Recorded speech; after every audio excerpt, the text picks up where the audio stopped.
Senhor, Senhor, entrará no reino dos céus. Mas aquele que fizer a vontade de meu Pai que está no céu. Muitos me dirão naquele dia: Senhor, Senhor, não profetizamos nós em teu nome? E em teu nome não expulsamos demônios? E em teu nome não fizemos muitas maravilhas? Então lhe direi abertamente: nunca vos conheci, apartai-vos de mim, vós que pratica a iniquidade. Deus, em nome de Jesus de Nazaré, confirma, Senhor, a tua bênção, a tua graça, a tua palavra, em nome de Jesus. Amém? Podeis assentar. O milagre de Deus é algo que ele só acontece quando buscamos, quando há pureza no coração. Mas vamos estar orando para as pessoas que estão em outros países, em outros estados. Glorioso Deus e eterno Pai, Senhor, Criador dos céus e da terra, nesse instante, ó Deus, eu venho me colocar diante da tua face, na tua presença, meu Deus. Eu vim clamar em prol de todas as nações. Aonde quer que esteja, meu Deus, uma pessoa necessitada, entra com as tuas providências, com a tua bênção. Salva, Senhor, as almas que estão distantes de ti. Abençoa, Senhor, a cada vida, Pai, em qualquer parte deste mundo, aonde estiver uma pessoa menos favorecida, sejas tu, Senhor, o alívio, a bênção na vida do teu povo, trazendo a cura, a libertação, saúde, paz, alegria, felicidade, prosperidade, transformação, e em nome de Jesus sejam abençoados. Amém? Olha bem, quem entra no reino do céu? Se nós olharmos para a humanidade hoje, todo mundo quer entrar, não quer? Mas não é bem assim, conforme o povo pensa.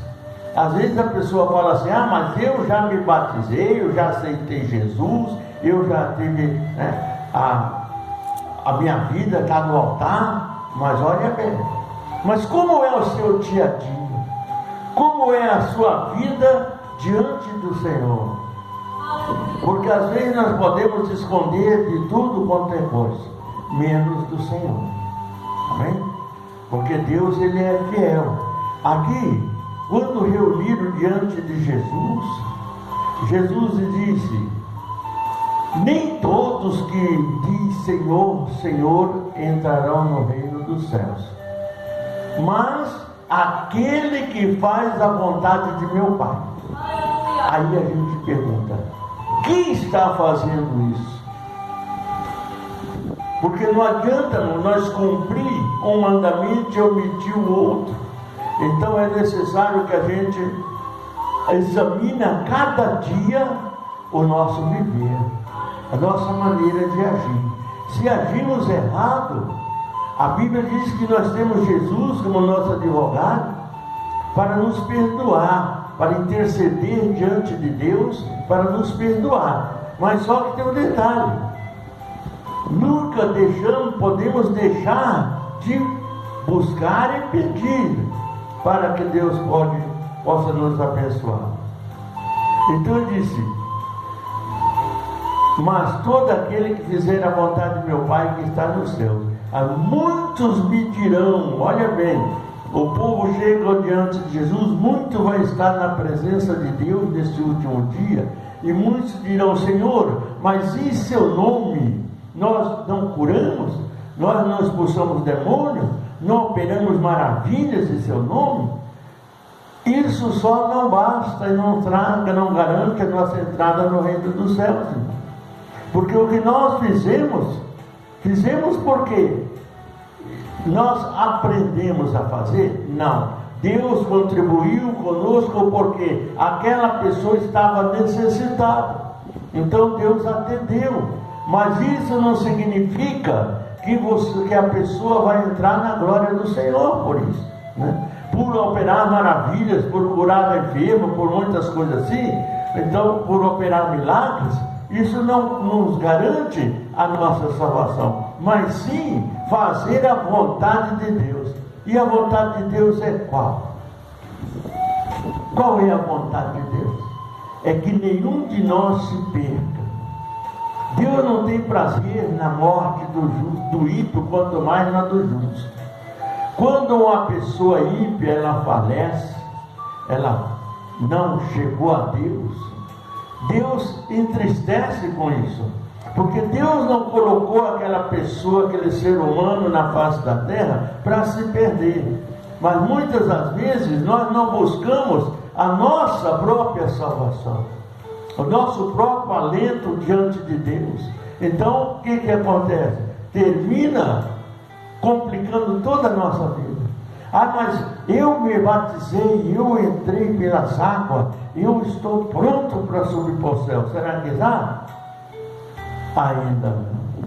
Porque muitos que fazem a obra de Deus ainda não está garantida a sua salvação, irmão.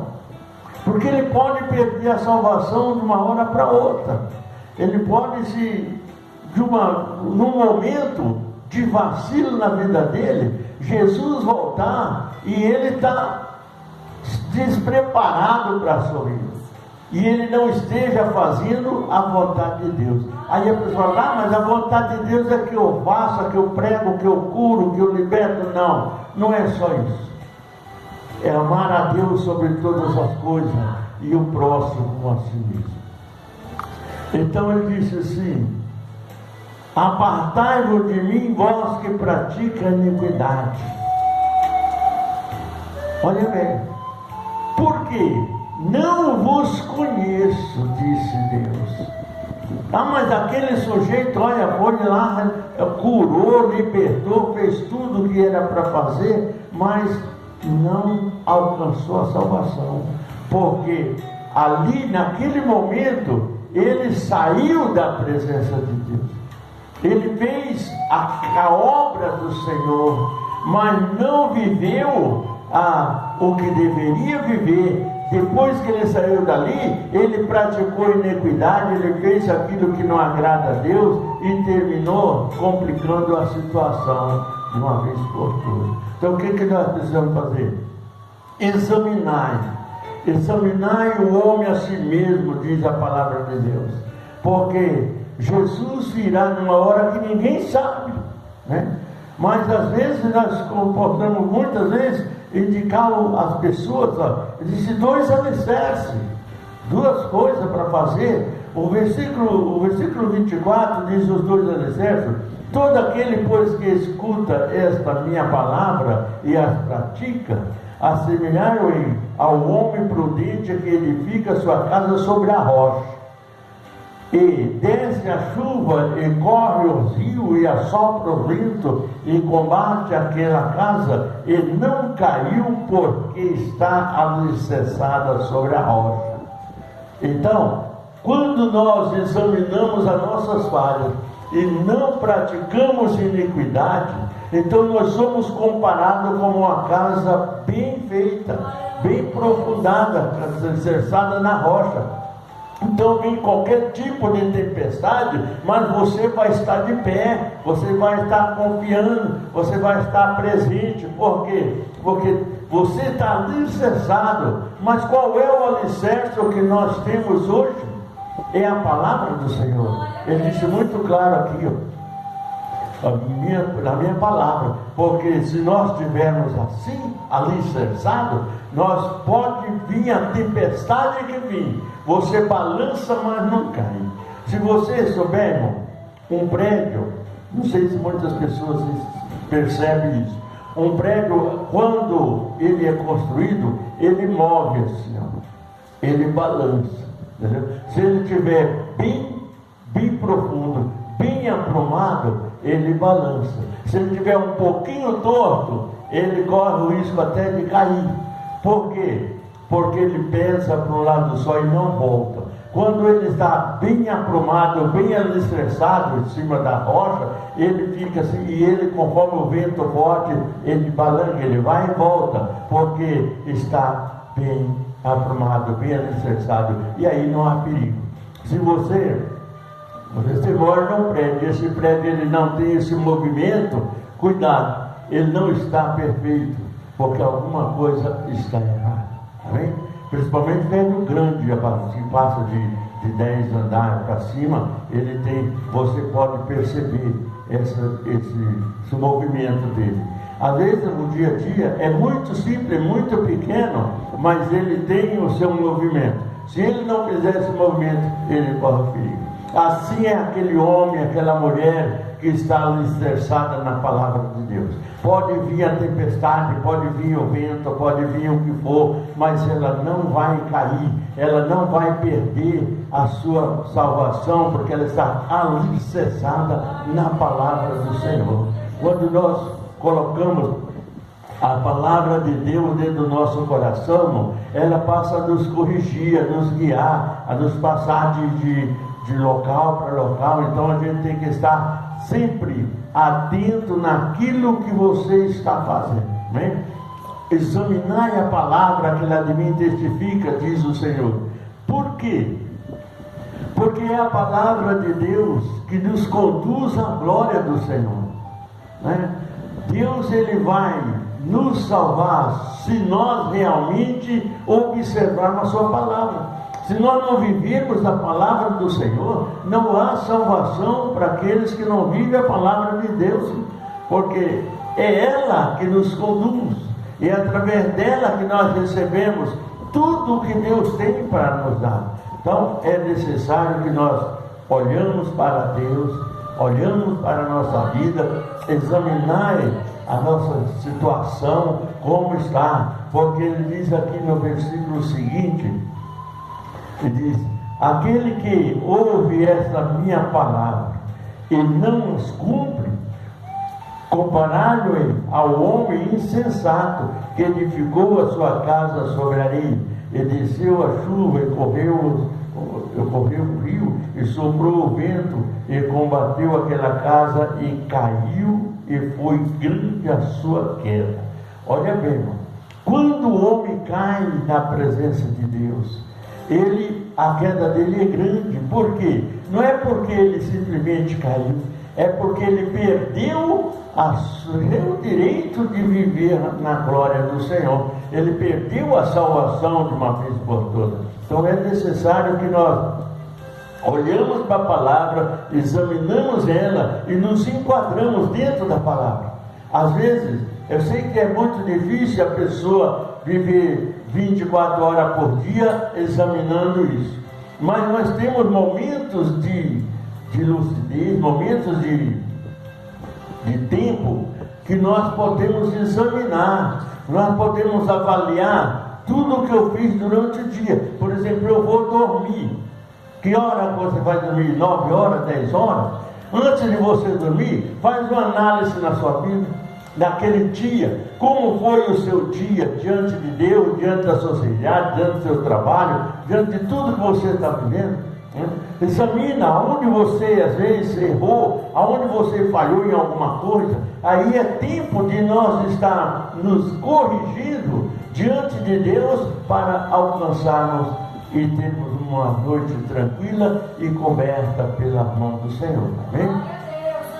Porque não é porque a pessoa, eu sou ungido, eu sou batizado, eu sou isso, eu sou aquilo, isso não garante a salvação. Isso é necessário que se faça, mas não garante a salvação.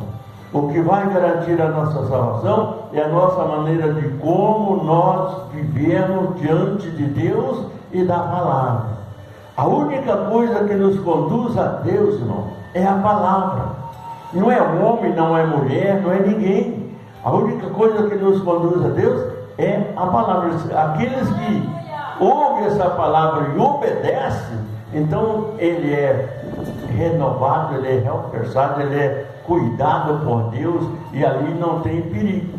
Mas aqueles que relaxam, não dá valor na própria vida, ele vai perdendo a credibilidade e vai se distanciando de Deus, e a cada dia mais ele vai se afastando da salvação.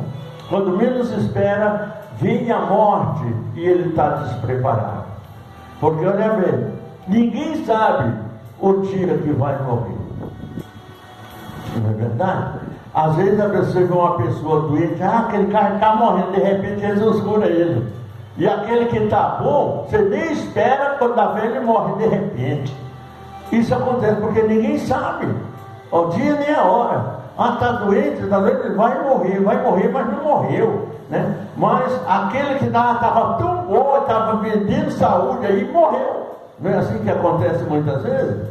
Então é por isso que nós temos que estar com a nossa vida preparada, porque nós não sabemos a hora que Jesus vai puxar nossa partida, né? E aí é complicado. Se não estiver preparado, não vai subir para a glória. Não adiantou curar os enfermos, não adiantou expulsar demônios, não adiantou nada. Se a vida não estiver preparada dentro da palavra de Deus, não vai adiantar nada. Então, é por isso que ele disse: olha, muitos serão chamados, mas poucos serão escolhidos. Nem todos que dizem Senhor, Senhor, herdarão o reino dos céus. Por quê? Porque quando nós descemos as águas, o nosso alvo é salvação. É ou não é? Só que para essa salvação ser garantida, nós temos que estar estruturados na palavra de Deus. É ela que vai nos conduzir aos céus. O pastor prega, o pastor ensina, o pastor faz tudo o que é para fazer, mas isso não define também que a salvação daquele pastor está garantida, não. Entendeu? Ele pode perder a qualquer momento, então, e como pode permanecer eternamente na presença de Deus. Só que para nós não perdermos essa chance que Jesus nos dá, nós temos que nos preparar, nos estar sempre atento ali, observando a palavra de Deus, estruturada nela, e obedecer, praticar. Aí você vai ver que vale a pena. Às vezes é difícil. Quando você quer praticar certinho a sua vida no altar do Senhor, muitas coisas acontecem ao seu lado que tira você do sério. Mas não é por isso, não significa que nós vamos ser condenados por causa disso. Nós vamos ser condenados se nós vivermos naquela situação e não nos corrigirmos diante dela. Mas quando nós vemos, peraí, as coisas virou tudo o contrário. Mas eu tenho um Deus que cuida de mim. Eu tenho um Deus que me livra. Eu tenho um Deus que me dá graça. Eu tenho um Deus que me perdoa. Eu tenho um Deus que me ama de verdade. Entendeu? Porque quando nós sofremos muitas perseguições, irmão, muita luta, é porque Deus nos ama de uma forma muito maior. Você sabia disso? Quando existe um ditado: quanto maior é a luta, maior é a nossa vitória, não é? Então, quando nós lutamos, nós estamos nos preparando para entrar na glória do Senhor. Quando a luta vem, assim que ninguém gosta, né? Todo mundo fica violento quando a luta chega. Mas acontece o seguinte: se você não tiver luta, como que você vai ter vitória? Né? Ninguém diz: eu sou vitorioso sem lutar. A luta faz parte da nossa vitória. A luta faz parte da nossa entrada na glória de Deus. Porque como que eu faço? O treinamento do verdadeiro guerreiro da hora da fé é a oração, é a palavra de Deus. Você se aproximar, se enquadrar dentro daquilo que Deus quer que você faça. Amém? Por exemplo, eu levanto de manhã. O que você faz a primeira coisa quando você levanta de manhã? Além de abrir os olhos, né? Porque às vezes a pessoa fala: o que você faz a primeira vez? Abre o olho. Não é ver só isso, não. Olha bem, abrir o olho é o sinal que você está vivo, né? Mas você vai agradecer por aquela pessoa que cuidou de você enquanto você estava dormindo. Amém? Quando nós estamos dormindo, irmão, nós estamos passados, nós não vemos nada, não é verdade? Nós não pensamos nada, não agimos nada. Então, assim mesmo, de vez em quando Deus é tão maravilhoso que às vezes quando a situação é meio complicada, Ele te dá um sonho para te acordar, para você colocar a sua vida no altar, um sonho, revelação, que vai iluminar o seu caminho no outro dia, ou vai te dar um livramento, ou vai te avisar que o inimigo está te perseguindo. Existem muitos tipos de sonhos. Então os sonhos vêm por quê? Às vezes muitas pessoas dizem que o sonho, muitas vezes vem da canseira, vem o sonho, quando toda a multidão das palavras, né?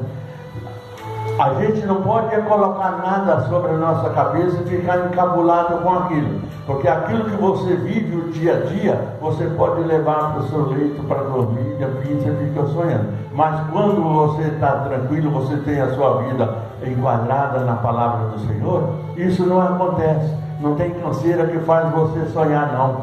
Amém? Só se você, quando esse sonho vem, é um alerta, ou de um livramento, ou de alguma coisa, de uma perseguição, é alguma coisa que você precisa se livrar, uma bênção que Deus quer te dar. Existem muitos tipos de sonho. Olha bem, quando o faraó sonhou, o que Deus queria fazer? O sonho é de faraó, mas a bênção era de quem? Não é? O sonho era de faraó, mas a bênção era de Israel. É do povo que estava no Egito. Se os filhos de Israel não estivessem no Egito, faraó não ia sonhar nada, não. Ia chegar os 7 anos e ele estava despreparado. Chegasse a fome e ele estava despreparado. Mas como Deus viu que ali no Egito existia muita gente que era, e a fome ia ser grande no país, então Deus preparou um ímpio que não tem Deus, que não tem nada, para sonhar um alerta, para se preparar para que os filhos de Israel fossem socorridos. Amém? A Bíblia diz que Deus transforma a maldição em bênção. A maldição daquela fome foi uma bênção para quem? Para Israel. Então quando viu que Israel ia perecer, então Deus levou José para o Egito. E lá o faraó sonhou. E o que é? Era uma bênção que Deus estava preparando para os filhos de Israel. Mas que logo em seguida, eles não precisavam naquele momento. No momento que o faraó sonhou, o Egito estava bem, não precisava de nada, né? Mas precisava suprir muito mais para socorrer as nações dos filhos de Israel que iam perecer na fome. Então Deus preparou antes e mandou o sonho para quem? Para um ímpio, né? Um homem que não tinha Deus, que o Deus dele é um demônio mesmo. Mas Deus usou o faraó para sonhar, e usou José para poder discernir o sonho, para que a bênção pudesse chegar a Israel. Porque se aqueles magistrados, se aqueles adivinhões, se aqueles idólatras de faraó tivessem discernido o sonho, Israel ia sofrer com a fome.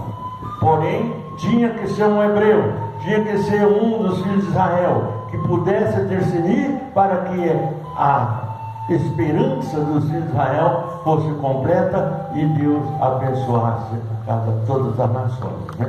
Que não foi só o Egito, não. O Egito prosperou, mas quem foi socorrido na época foi os filhos de Israel, foi o povo de Canaã. Amém? Olha bem, Canaã, uma terra que mana leite e mel. E aquela fome chegou aonde? Em Canaã. Aquela destruição toda chegou aonde? Em Canaã. Mas por que isso chegou lá? Porque lá moravam os cananeus, os hebreus, os fariseus, os heteus, os jebuseus, todos eles moravam lá. 7 nações muito mais poderosas do que os filhos de Israel. Porém, Deus deu, Deus abençoou. Depois disso, nunca mais Canaã teve fome, né? Porque Deus abençoou. Quando Deus queria abençoar o rei Nabucodonosor, o que Deus fez? Quem era o rei Nabucodonosor? Era um homem ruim no princípio, tornou-se um servo do Senhor. O capítulo 4 do livro de Daniel, quem escreveu foi Nabucodonosor. E lê aquele capítulo para você ver como Deus usou. Deus usou Nabucodonosor para ter o sonho que ele mesmo seria cortado, seria tirado do poder e voltava novamente. Amém? Olha bem, Deus tirou Nabucodonosor do reino, 7 anos. Ele foi comer capim com os animais no pasto, né? O sereno cobria o pelo dele, a cola, o couro dele, tudo, né? Ele engrossou o couro, criou pelo, porque viveu durante 7 anos no mar, nos campos, nos pastos, comendo com os animais. Depois de 7 anos, Deus levanta Nabucodonosor novamente, de lá do meio do pasto, traz para o trono da Babilônia de volta e dá para ele 17 províncias para que fosse abençoado por Nabucodonosor. Entendeu? Então, por quê? Deus sempre prepara uma bênção, às vezes através de uma pessoa que não é abençoada. Porque Deus quer abençoar aquela nação. Porque por causa de um homem, Deus pode castigar uma nação. E por causa de um homem, Deus pode salvar uma nação. Pois Deus salvou o mundo por causa de um homem. Amém? Só existe Jesus que salva todo o mundo. Porém, é um homem. Mas por um homem também, a condenação, a maldição, os demônios desceu sobre a terra. Por quê? Por causa de um homem, chamado Lúcifer. Então isso tudo é relativo com aquilo que nós vivemos. É por isso que Deus disse assim, que nem todos, né?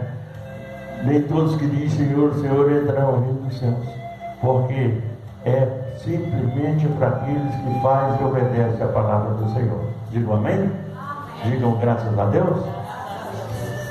Se você trouxe o seu dízimo, a sua oferta, segura na sua mão aí que eu vou estar orando por você, para que Deus possa